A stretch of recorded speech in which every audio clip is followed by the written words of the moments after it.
So I watched. Let me take these off. There we go. So I watched Five Nights at Freddy's 2 over the weekend.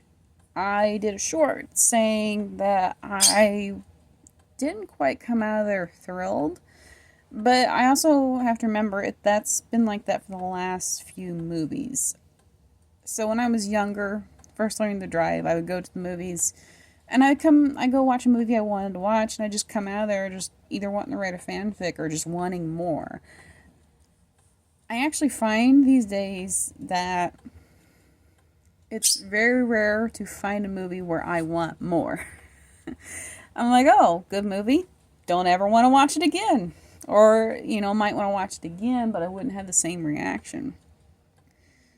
So, I'm wondering why. Like, why is it that the topics are running dry? Is it that, we've seen these concepts over and over again? I don't think so. I think a lot of it is the way the stories are told these days. And I think just people are not, I should say people, the writers of these stories and the directors are failing to understand what makes a good story, at least in my opinion. I don't have any evidence to back that up, but I mean, the fact that I came out of there being like, oh, okay, not too concerned if I don't ever see it again.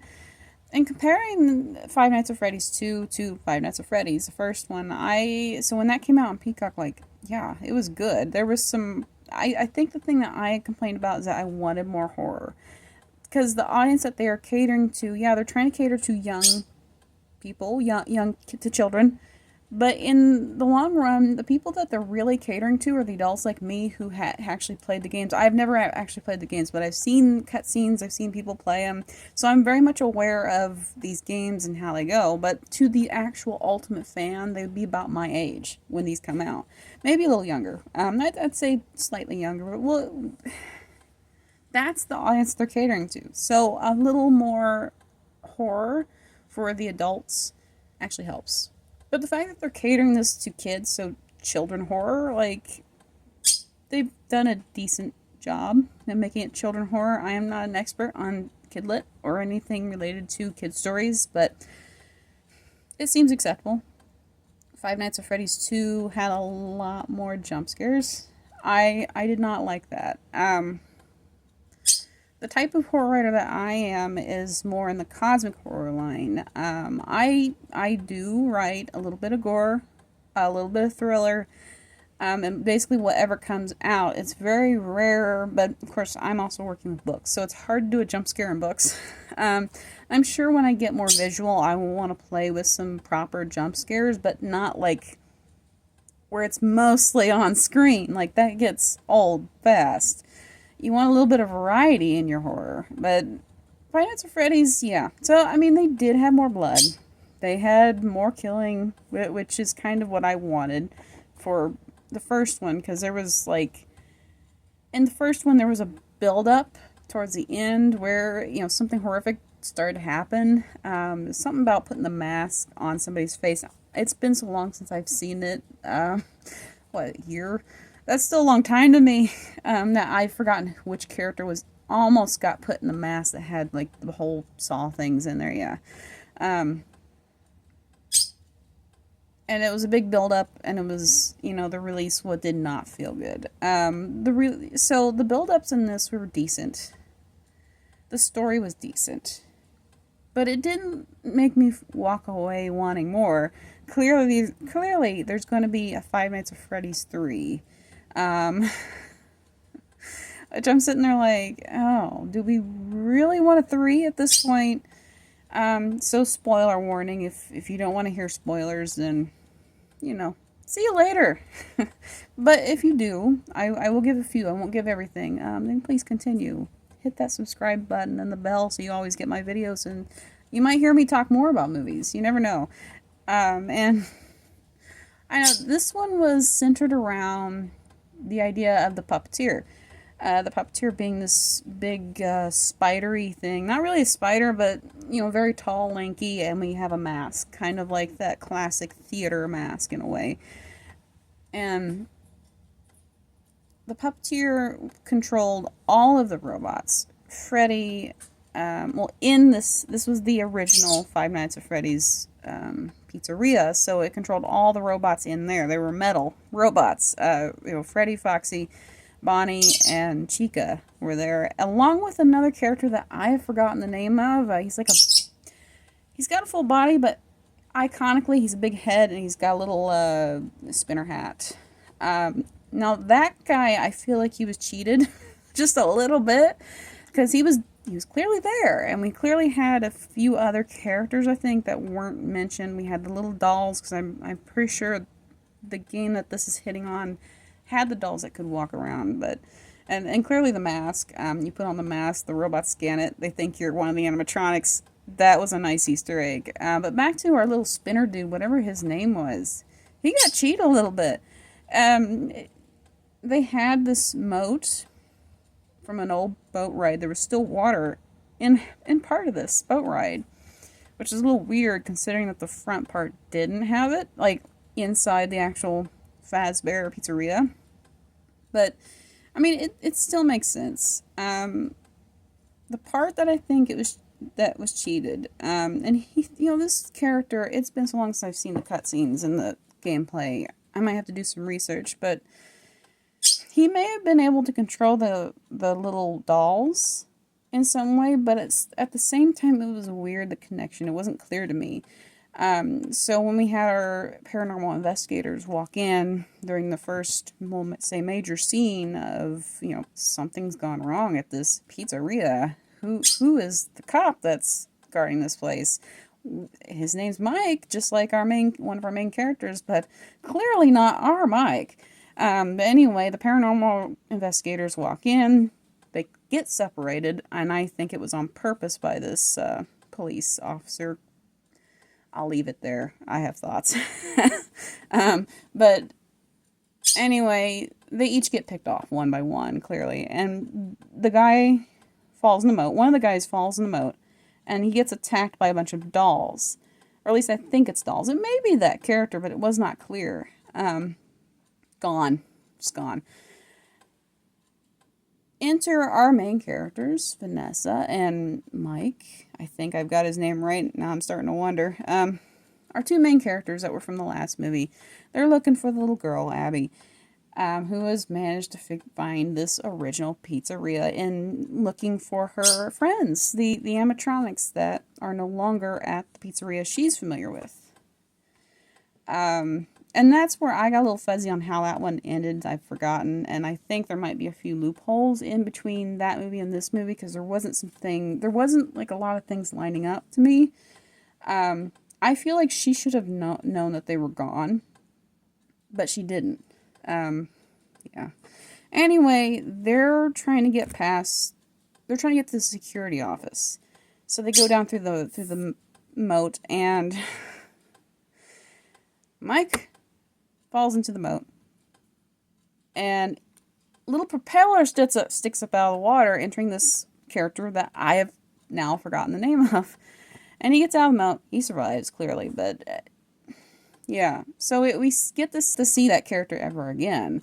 We get to see Foxy come in. We get to see all the characters come in on the security office, and Mike do some classic things from the games to deter them. And Foxy, at the last minute, pull on a very major, it's a classic scene that I remember seeing from the videos. But yeah, I don't know. It's like, yeah, I'm trying to talk it up, but that's literally all it was. I feel like the puppeteer did not have any major scenes in this. Like, she did. We have a ghost kid, clearly in control of this puppeteer. But it doesn't quite add up to what I've already been introduced to in these movies. We have hints that Springtrap is going to return in the third movie, and we have hints that the puppeteer is also going to be present in the third movie, and she's still on Springtrap's side. I've forgotten the guy's name. This is how bad of a fan I am. I don't know, like, that's really all I can highlight. Like, there were some good scenes, but there was nothing that's like making me go, wow. I want to put that in my story.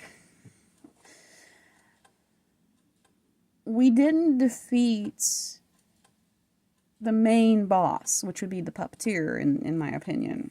Last movie, we did defeat all of our main bosses, which would be, the living Springtrap, who's now dead, along with we turned Freddy, Bonnie, Chica, and Foxy, there we go, Foxy into good guys. They were present in this one, but it just, I don't know. Like, I'd say that's all the scenes I can give without giving away a lot more. It's worth a watch. There were definitely a lot of kids there. There were also about equivalent number of adults. So this was catering to two audiences. I think the thing that I can complain about at this theater, and this is my local theater, is that there's a family of 5 in front of me. 2 parents, 3 kids. I think maybe 2 girls and 1 boy. There's a little girl in front of me.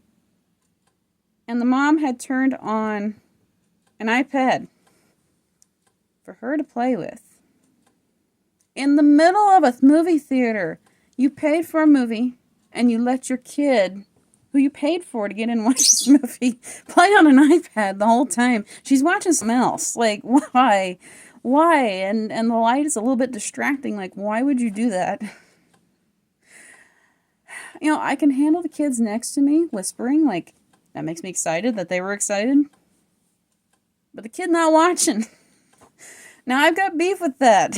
I got a pet peeve with paying for things that if I had kids, that I paying for things that my kid is not gonna even watch. Why? I mean, that's a question in focus to me, but maybe there's a valid reason. Maybe, I don't know. There could be a valid reason. I'm not going to nitpick on that anymore, but okay. Yeah, you can tell I was about this whole thing. It was a decent movie. I can't complain about it. I do recommend watching it if you're a Five Nights at Freddy's fan. And if you plan to watch the 3rd movie, which I will be to see how this plays out, I hope the 3rd movie's better. Then you kind of need to watch the 2nd one. But still, between Five Nights at Freddy's and Five Nights at Freddy's 2, Five Nights at Freddy's is the better one.